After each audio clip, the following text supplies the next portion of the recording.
Good morning guys. Today's vlog is about how I manage my time as a working student. Mayo buntag di mga guys, matatag alas 4 sa kadlaw no para masugdan na atong part-time nga trabaho. So, diretso tag timpla kape para di kita magduka sa atong buhaton niya. Ato din kape di ay kay Nescafe kay ni latte. So, mga tog timpla, nagdula ta diretso.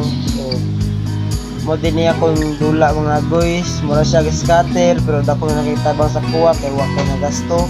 Igura ka tigdawat ko sweldo nimo na nakay pambalan tagadlaw.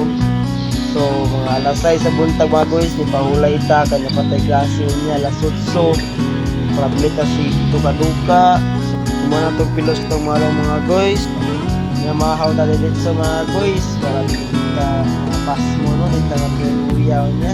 Importante gid kayo na mawatag buntag mga guys no para gid ma-boost atong energy ug concentration unya sa atong klase mga guys.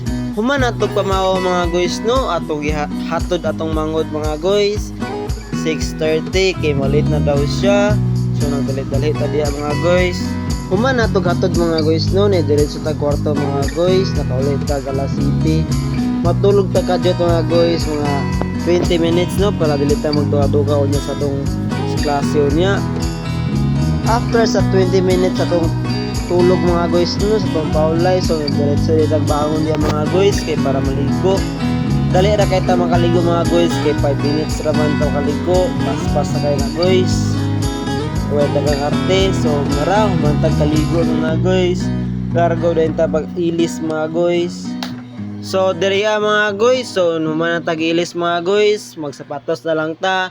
Nagbutang dahil tag food powder diya mga guys no para presko po na itong tilog dili maasim unya. So napatay 30 minutes na bilin para matog eskwelahan mga guys. So taas ra kay na siya.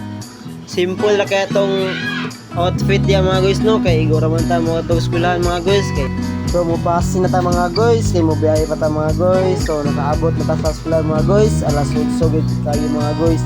Sakto gid kayo mga guys atong pagkabot.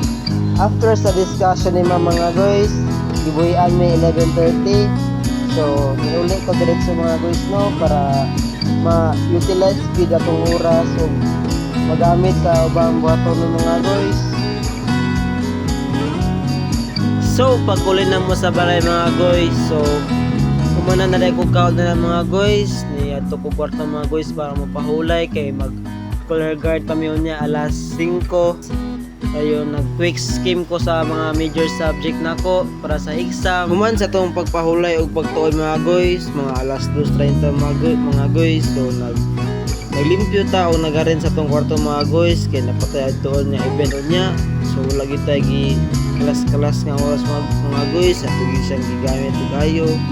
Human sa tong panghinlo mga guys ug lihon sa balay, time check 3:40 mga guys. So naka-ilis na tag prepare sa atong event nga apilan unya mga guys. Exactly 5 o'clock mga guys na nami sa among destination sa event. So nakalagi nami o nakagalan na dahil ko diya mga guys. So hulat na lang may mag-start ang event.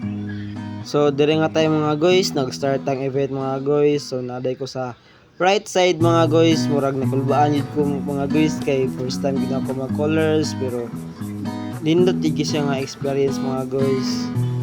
Check mga guys 11 o'clock mga guys after event wag taglisod gimig uli mga guys kay wag may service kusog kayo makulay mga guys.